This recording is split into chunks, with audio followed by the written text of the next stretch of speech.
আরে মিয়া হজ করতে যে শুধুমাত্র আলহাজ লাগানোর জন্য, উমরা করে আসতে লাগাইছে আলহাজ।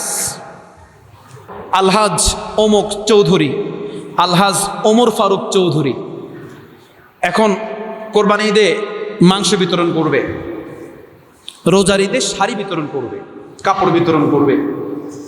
এখন চিন্তা করছে ওমর ফারুক চৌধুরী কাপড় দিবে। এখন কর্মচারী যারা জিজ্ঞেস করতেছে, আচ্ছা এই ওমর ফারুক চৌধুরীর সাথে কি জন্য একটা কম কম মনে হইতেছে? কয় ওস্তাদজি আলহাজ লাগাইলে এটা একটু পরিপূর্ণ হবে আর কি। তো এটার করণীয়টা কি? কয় এটার করণীয় আপনি হজ করতে যাবেন, আপনি বিমানে উঠলেই আমরা আলহাজটা লাগাই দিব। আমাদের দেশে এমনও আছে মাত্র বিমানে উঠছে হজ করার জন্য, এখন হজ করতে যায়ও নাই, বিমানে উঠার পরেই বাস আলহাজ অমুক অমুক। শোনেন, দেখাবার উদ্দেশ্য যদি হজটা হয়, রসুল বলেন ১,৫০০ বছর আগে বলছেন